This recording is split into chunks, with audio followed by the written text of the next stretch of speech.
Hi, I'm Shari Berkowitz, and today let's work on the hug of rowing on the reformer. The rowing has 6 parts to it, and the last part is the hug.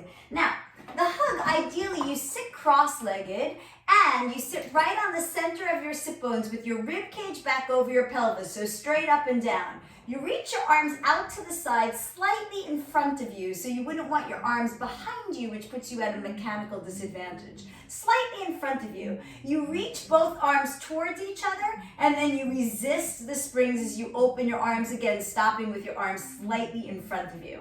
So, as you reach forward and resist the springs on the open, it's a challenge to your chest and your upper back muscles as you stabilize your shoulder girdle. So, with this, the great challenge is not just the hugging in, like that's hard, but it's the resistance on the open. Now, I was originally taught to pitch forward to do this, but as a biomechanist, I can tell you that sitting back on top of your sit bones with a pelvis that's neutral, meaning hip points and pubic bones straight ahead and sit bones straight down, that way, then you can get more of the connection in your abdominals and your back muscles that you're seeking. So with that, then as you go, it's tempting again to lean forward, especially to hug your arms. Stay rib cage right over pelvis, right on top of your sit bones. Now, another interesting thing with this is that when you're sitting crisscross or cross-legged,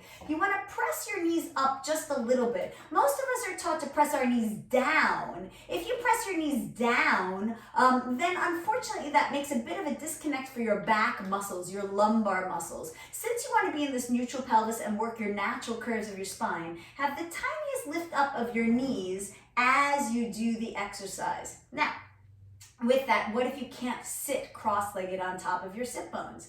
If you feel that you're tucking under your back behind your sit bones, you can reach your legs forward and hook your heels over the front edge of your carriage with even a little bit of external rotation and slightly bent knees. That might help you get on top of your sit bones. Now, the other thing that you could do is, of course, raise yourself up on something solid enough that's going to give you enough lift to sit up on top of your sit bones. One of those things might be sitting up on a small box, or you might be able to have a rolled up mat that you're able to sit on, and again, either sit cross-legged or hooking your feet and legs in front to be able to sit directly on top of your sit bones in the natural curves of your spine. Okay, so now one more thing that I'd like to bring up about this is that often as we do this hug, that you think like you're hugging a tree or you're hugging a person. Well, I'd love for you to just think that you've got strong weights in your arms or in your hands, and that you're pressing the weights together and reluctantly opening them up. So instead of thinking of it as giving a hug to a person, I'd love for you to think of it more in a workout way of strong muscular engagement here and resist. Now, if you do think of it as a hug, make sure the person is coming to you for a hug as opposed to you leaning in for the hug.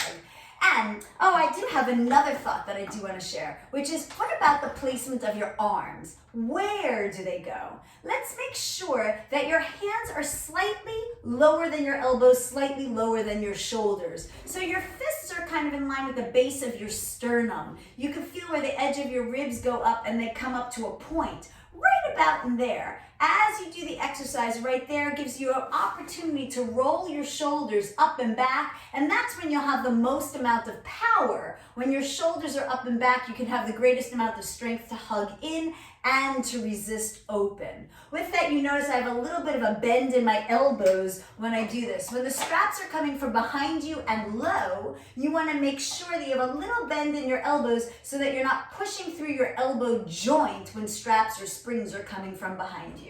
All right, so that's the hug. We tend to inhale and exhale as we do it. Inhale to close, exhale to resist the open, and as you're going with it, keep that rib cage right over pelvis. All right, enjoy the hug and keep playing on with your Pilates exercises.